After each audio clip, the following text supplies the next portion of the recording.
Please accommodate and feed me. I have nowhere to go. I am also very poor, but I will help in any way I can. The rain that night was not ordinary rain. It felt like the sky itself was angry, like something ancient was trying to wash away every secret buried in that village. And in the middle of that storm, an old, ragged beggar knocked on the door of the poorest woman in Umuoke. Everyone else had turned him away. Doors slammed in his face, curses thrown at his back. But the poorest woman opened her door, and by morning, everything about her life had changed forever. But here's the question nobody in that village could answer for years. Who was that old man really? Stay with me because this story has more twists than you can imagine. And if you enjoy stories like this, make sure you're subscribed because you don't want to miss what happens next. Her name was Adaeze.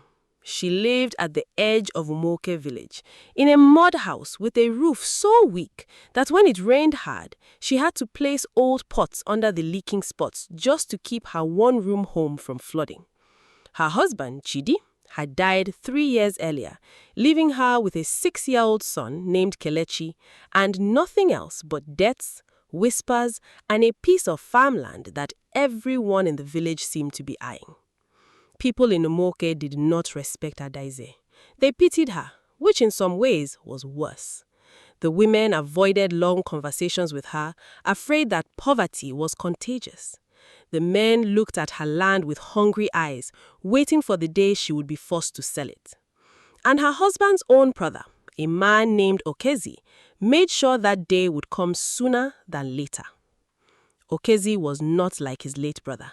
Where Chidi had been gentle and fair, Okezi was calculating, smiling in public and scheming in private. He had wanted that land long before Chidi died, the richest soil in that part of the village, blessed, some said, by the stream that ran behind it. And now, with his brother gone, Okezi visited Adaeze more often than any brother-in-law should, always with the same suggestion. "Sister," he would say, sitting on the low stool outside her house, refusing the water she offered because he claimed her cups were never clean. "This life is not easy for a widow. Let me take the land off your hands. I will give you a fair price, and you and the boy can move somewhere smaller, somewhere manageable." Every time, Adaeze refused. Not because she didn't need the money, she needed it desperately. But that land was the last thing her husband had given her. Chidi had told her, on the night before he fell sick and never got up again, "Never let that land go, Ada. Whatever happens, hold on to it. It is not just soil, it is our future." She didn't fully understand what he meant, but she held on to those words like scripture. Now, on this particular night, the night the story truly begins, the rain came down with a violence Umuoke hadn't seen in years. Thunder cracked so loud it shook dust from the ceilings. Lightning turned the black sky into flashes of white fire. And through all that chaos walked an old, ragged man, barefoot, wrapped in tattered cloth, leaning on a wooden staff, going from house to house. He knocked on the house of Mama Chiamaka first. She looked through her window, saw his ragged appearance, and shouted, "We have nothing here for beggars. Go and meet the chief if you want charity." He knocked on the house of Papa Uzo, a wealthy trader. Papa Uzo's dog barked so fiercely that the old man had to step back before he was bitten. He knocked on 5 more houses. Each time, the answer was the same. Some were polite, most were not. One man even threw a small stone in his direction, not to hurt him, just to frighten him away faster. By the time he reached the edge of Umuoke, where Adaeze's leaking house stood in the darkness, he was drenched to the bone, shivering, his old body trembling from the cold. Adaeze heard the knock over the sound of the storm. She was inside, trying to keep Kelechi warm, using the only thick wrapper she owned to cover him as he slept. When she opened the door and saw the old man standing there, soaked and shaking, something in her chest tightened. "Please," he said, his voice barely above a whisper, "please, just space to sit until the rain stops. I am not asking for food, only shelter. Now, here is where you need to pay attention. Because this decision, this one single decision, would shape everything that came after. Adaeze had every reason to say no. She barely had enough food for herself and her son. Her roof leaked. Her firewood was almost finished. Taking in a stranger, especially in times like these, when even family members betrayed each other for land, was risky. But she looked into the old man's eyes, and something about them stopped her from closing the door. "Come in," she said. "It's not much, but it's dry, mostly." She gave him the corner of the room farthest from the leaks. She gave him a worn cloth to dry himself. And though she had only a small portion of yam left for herself and Kelechi's breakfast the next morning, she split it 3 ways and gave the old man his share. He ate slowly, watching her with an expression she could not read. "You have little, yet you gave freely. Why?" Adaeze shrugged. "My husband used to say that the measure of a person is not what they have, but what they are willing to give when they have little. I don't have much, old man, but I have enough to not let another human being sit outside in that storm." The old man said nothing for a long moment. Then he nodded slowly, as though she had passed some sort of test she didn't know she was taking. That night, before sleep took her, Adaeze noticed something strange. The old man's eyes in the dim firelight seemed to glow faintly, not like fire reflecting off pupils, but like something deeper, something otherworldly. She blinked, and the impression was gone. She told herself it was exhaustion playing tricks on her. She did not know that this was only the beginning of the strangeness. Now, let's pause here for a second, because I want you to remember this moment, the way the old man looked at her. Keep that in your mind. It matters later. And while we're at it, if you're new here, tap that subscribe button, because trust me, you don't want to miss what happens next. Adaeze woke up before dawn, as she always did, to start the fire and prepare whatever little food she had. But when she turned to check on her guest, the corner where he had slept was empty. The cloth she had given him was folded neatly, as if he had never even used it. There was no sign that anyone had been there at all. No wet footprints, no dampness on the floor, nothing. Confused, she stepped outside to see if he had left early, perhaps to continue his journey before the sun rose. The rain had stopped completely. The sky washed clean and pale with the first light of morning, and the old man was nowhere to be seen. But something else was. Where her small vegetable patch had been the evening before, barren, struggling, half dead from years of poor soil, there was now a garden bursting with life. Yams the size of her arm, vegetables in color she didn't recognize. And in the center of the small farmland, planted firmly in the earth, was the old man's wooden staff, standing upright, as though someone had placed there deliberately. Adaeze stood frozen, her mind racing.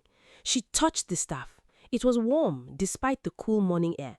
Carved into its surface, faint but unmistakable, was a symbol she recognized instantly. The same symbol that had been carved into her late husband's wedding ring.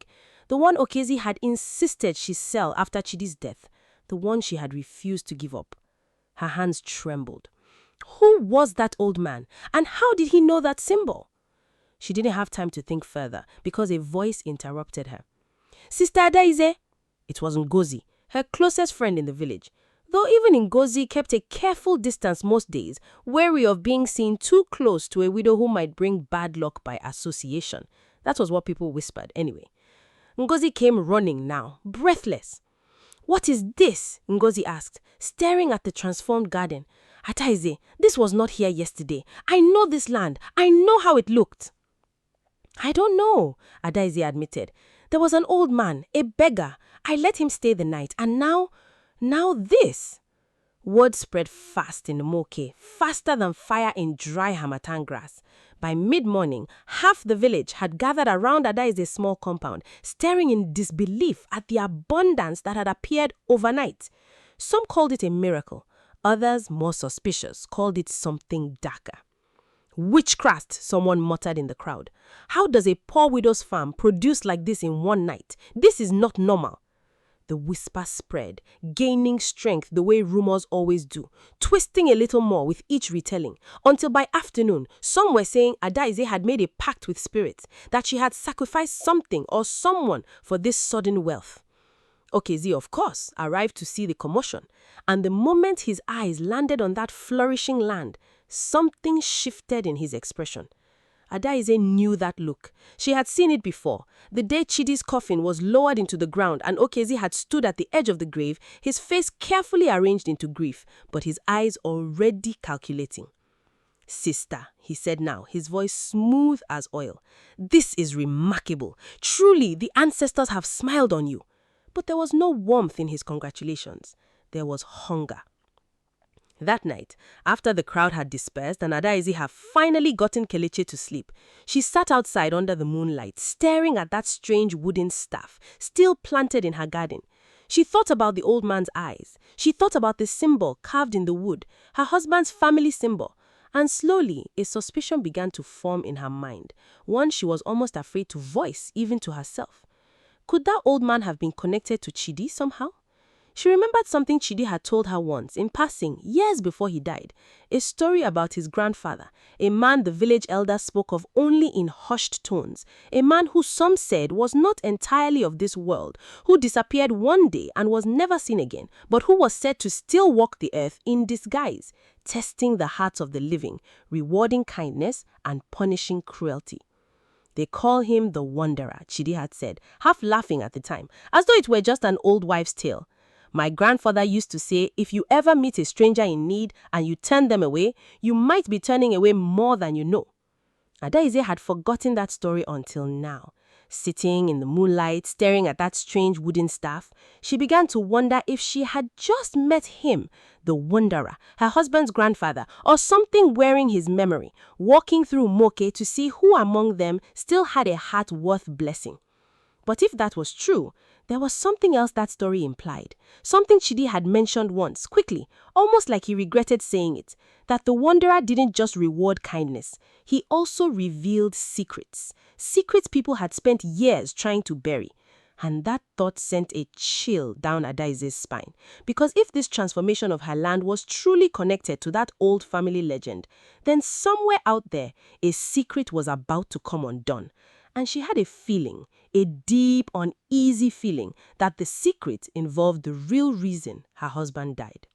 Now, before we go further into what happens next, I want you to imagine being in Adaeze's position. Overnight blessing, yes, but also overnight danger. Because in a village where jealousy runs deep, sudden wealth doesn't just bring admiration, it brings enemies. And Adaeze was about to find out how far some people would go to take what wasn't theirs. If you are enjoying the suspense so far, drop a comment telling me where you think this story is headed. And don't forget to subscribe because the next part will completely change how you see everything that's happened so far. 3 days passed, and the strange abundance in Adaeze's garden did not fade. If anything, it grew more remarkable. Word had reached neighboring villages. Traders came to see the yams that grew larger than any in living memory. Adaeze, cautious but practical, began to sell small portions of the harvest, careful not to take more than the land could sustain, careful not to appear greedy in a village already suspicious of her sudden fortune. But not everyone watched with simple curiosity. Chief Ilua, the village head, a man known publicly for his fairness but privately connected to Adaeze through old family debts and quiet favors exchanged over the years, called a meeting of the village elders. Officially, the meeting was to discuss concerns about the unexplained transformation of Adaeze's land, concerns about whether such rapid, unnatural growth could be a sign of dangerous spiritual forces at work, forces that might threaten the rest of the village's crops if left unchecked. Unofficially, it was something else entirely. That night, in the chief's compound, only a few trusted men gathered, Chief Ilua, Adaeze, and 2 elders whose loyalty had long been secured through years of gifts and favors. The conversation, had Adaeze heard it, would have confirmed every fear she never dared to speak aloud. "The land has always been valuable," Adaeze said, pacing back and forth. "But now, with whatever has happened to it, it is worth 10 times more. If we move quickly before people start asking too many questions, we can convince the village that this transformation is a sign of witchcraft. Once the accusation stakes, the land will be seized for the safety of the community, and I will make sure it comes under my care as the rightful family successor. Chifelua hesitated. The woman has done nothing wrong. If we push this too hard and it turns out to be a genuine blessing from the ancestors, we risk their anger falling on all of us. That is why we must be careful, Okezie replied, his voice low and urgent. We do not accuse her of witchcraft directly. We simply plant doubt. Let the village do the rest. Fear spreads faster than any accusation we could make ourselves. It was at this point that one of the elders, an old man named Papa Chukwuma, who had known Chidi since childhood, spoke up with unexpected sharpness. Okezie, your brother's blood is barely dry in that ground, and already you scheme against her widow and his son. Have you no shame? Okezie's expression flickered, just for a moment, with something colder than ambition, something that looked almost like guilt, quickly buried beneath practiced composure. He said, I do this for the good of the family. Chidi would understand. But Papa Chukwuma narrowed his eyes, studying Okezie's face with the sharp intuition that comes with decades of reading people.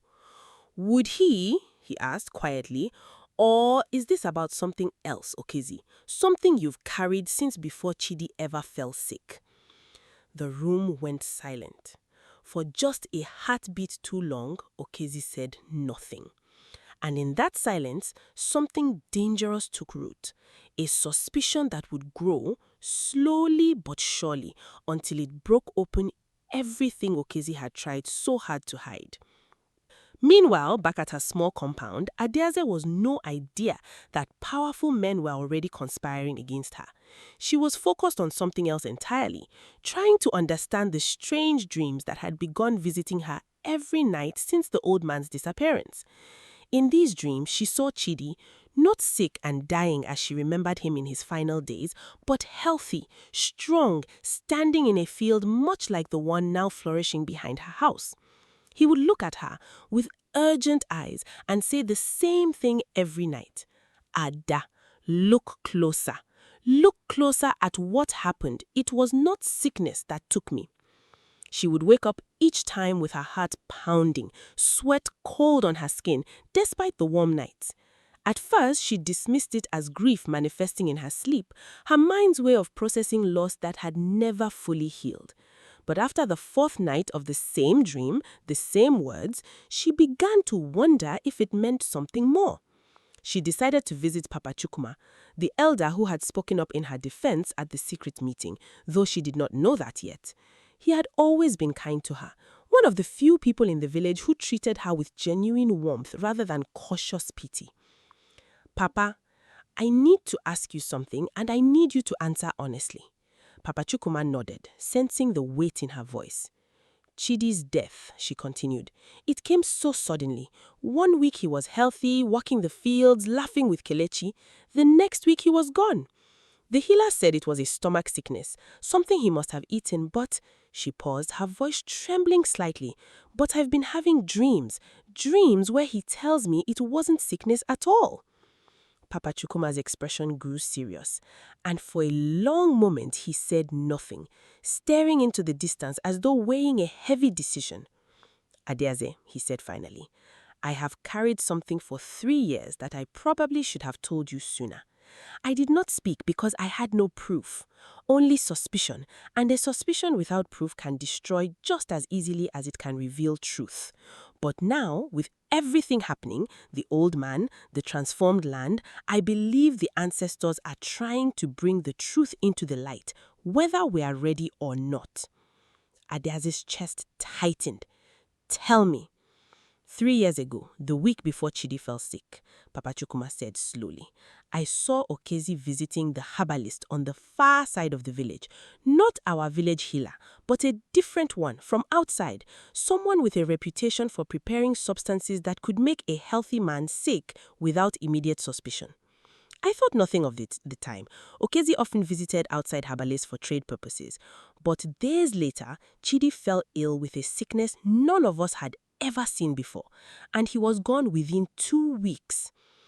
Adaeze felt the ground shift beneath her, though she hadn't moved an inch. You think Okezie poisoned his own brother?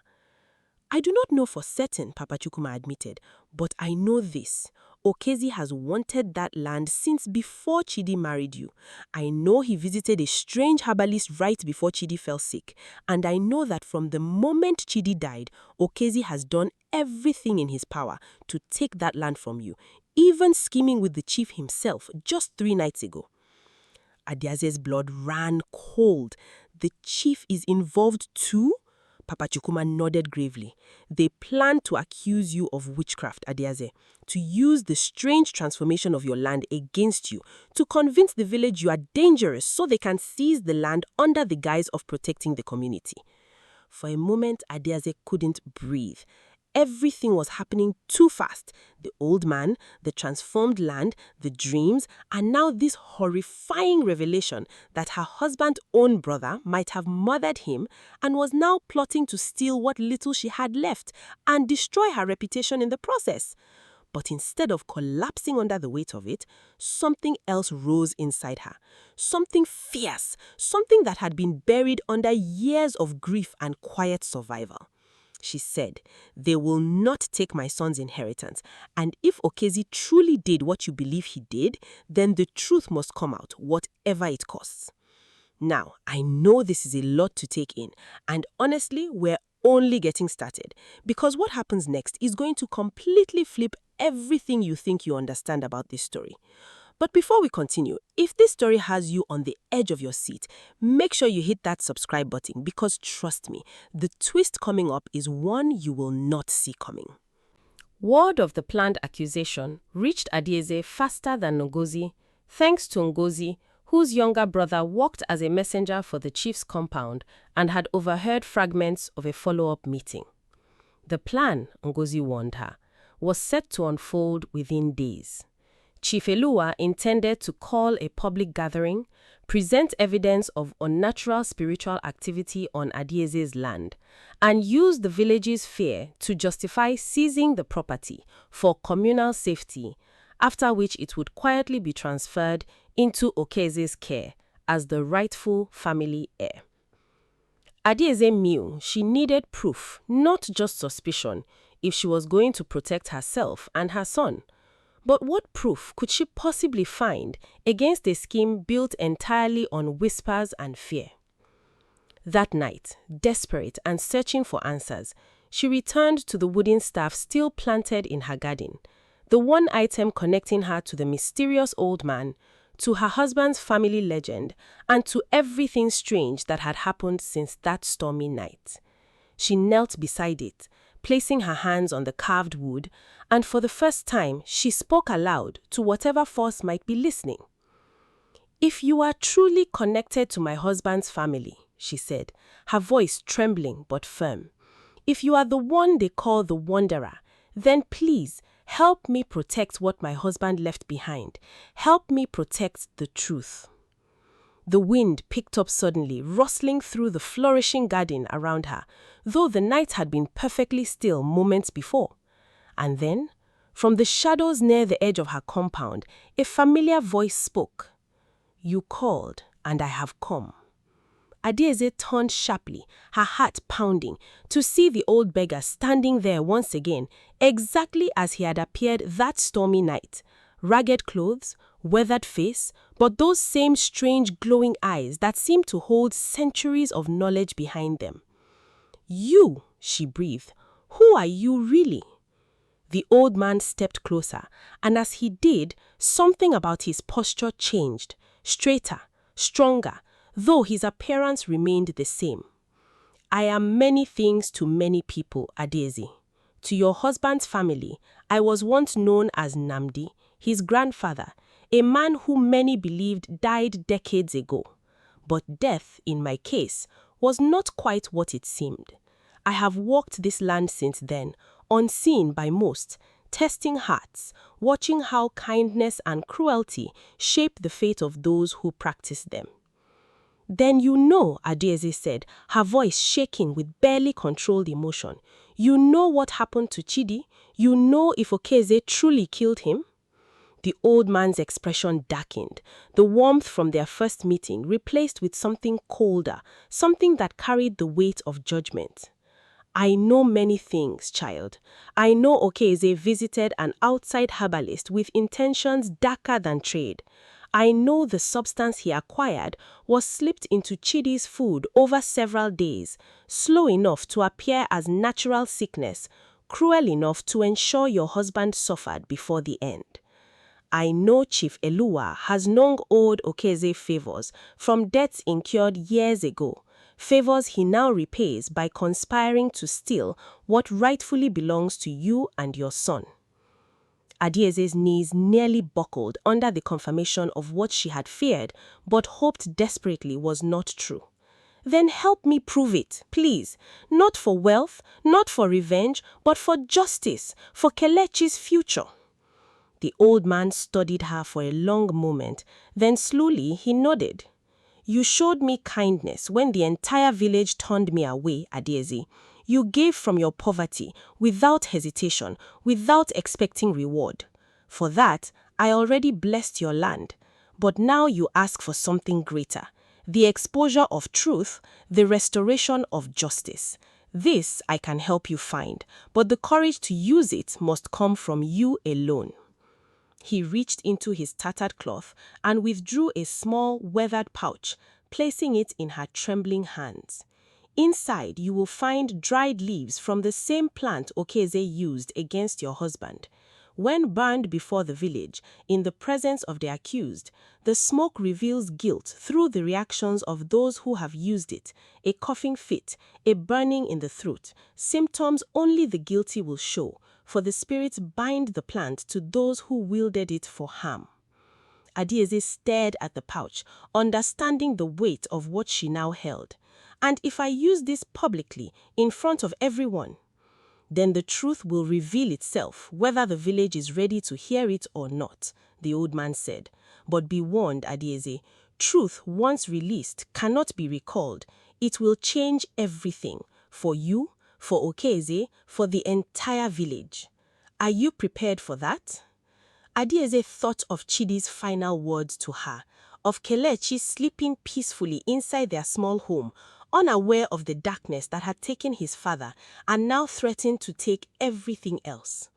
I am prepared, she said firmly. For my son, for my husband's memory, I am prepared for whatever comes. The old man nodded once more, and then, just as suddenly as he had appeared, he began to fade into the shadows of the night. Remember, Adaeze, kindness plants seeds that grow in ways we cannot always predict. You planted kindness in a storm, and now you reap justice in return. Use it wisely. And then he was gone, leaving Adaeze alone in her transformed garden, the pouch of dried leaves clutched tightly in her hand, and a resolve burning inside her that no amount of fear or intimidation could extinguish. 3 days later, the public gathering Chief Elua had planned finally arrived. The entire village assembled in the central square, drawn by rumors of witchcraft and the promise of a dramatic confrontation. Adaeze stood at the edge of the crowd, Kelechi's small hand held tightly in hers, watching as Chief Elua took his position at the center, with Adaeze standing just behind him, his expression carefully arranged into concerned solidarity. People of Umuoke, Chief Elua began, his voice carrying across the square. We gather today because of grave concerns regarding unnatural occurrences on the land of the widow Adaeze. In one night, her barren farmland transformed into abundance beyond explanation. Such transformation, unaccompanied by any natural cause, raises serious questions about spiritual forces that may endanger our entire community. Murmurs rippled through the crowd, fear and curiosity mixing in equal measure. Adaeze felt Kelechi's grip tighten on her hand, sensing the tension even without fully understanding it. Some among us believe this may be evidence of dangerous witchcraft, Chief Elua continued, requiring the community to take protective measures, including reassignment of the land to ensure such forces do not spread further harm. This was the moment. Adaeze knew if she hesitated even a second longer, the narrative would solidify, the village's fear would be weaponized against her completely, and she would lose everything. Chifelua, Adaeze called out, stepping forward, her voice steadier than she felt inside. Before any decisions are made about my land, I ask for the chance to speak and to show something to this gathering. The chief's eyes flickered with something like unease, but with the entire village watching, he could hardly refuse without appearing to fear what she might reveal. "Speak then," he said cautiously. Adaeze walked to the center of the square, withdrawing the small pouch the old man had given her. "There has been talk of witchcraft, of unnatural forces, but I believe the true unnatural force at work here is not spiritual, it is human greed, human betrayal, hidden behind accusations meant to distract from a much darker truth." She knelt down, striking flint against stone until a small fire caught off her feet, and carefully placed a portion of the dried leaves from the pouch into the flames. Immediately, a thin trail of pale smoke rose into the air, carrying a scent both sweet and strangely bitter. "This plant," Adaeze continued, standing tall despite the trembling in her hands, "was used to slowly poison my husband Chidi 3 years ago. Its effects mimic natural sickness, but when burned in the presence of those who have handled it for harm, it reveals itself through their own bodies." The crowd's murmurs turned to gasps of shock and confusion. Chief Elua's face paled visibly, and then, from behind him, Okezie began to cough, first lightly, then violently, doubling over as his throat seemed to close, his eyes watering, his breath coming in ragged, desperate gasps. "Okezie," someone in the crowd shouted, "what is happening to him?"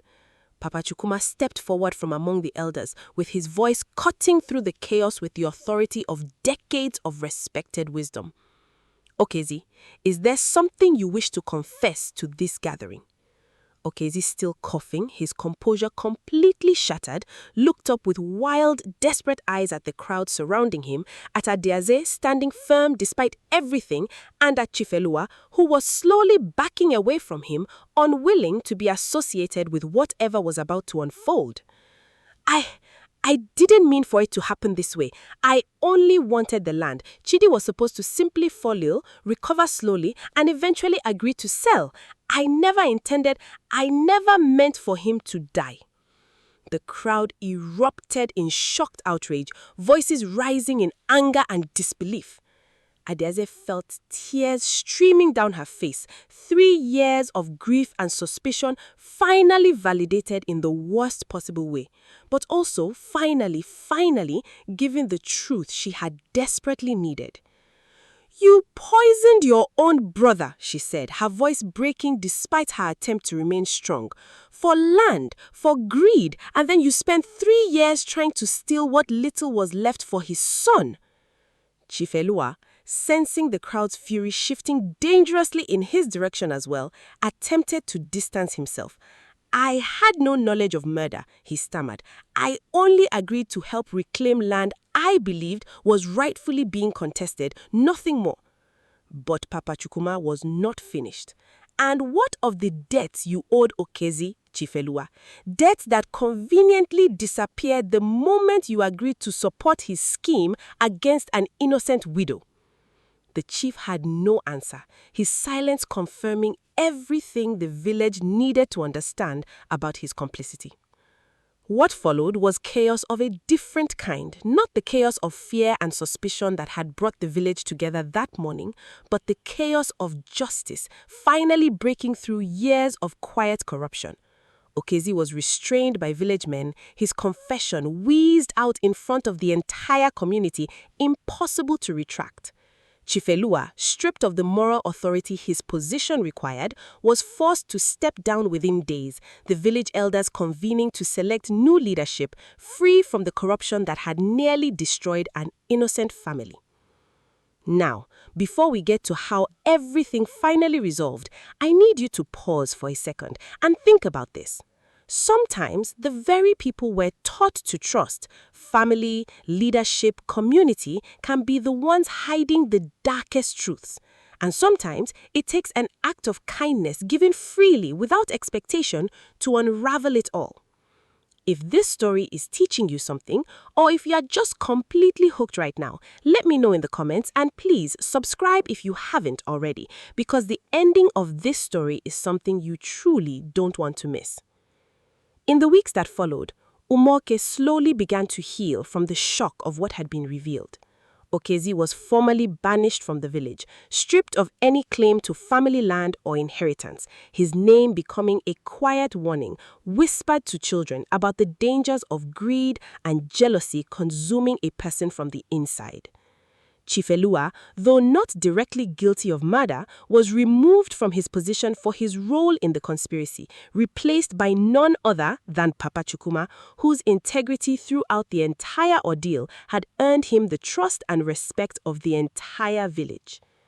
As for Adaeze, her land continued to flourish, not through unnatural means any longer, but through her own dedicated care, combined with the genuine fertility the old man's blessing had gifted to the soil.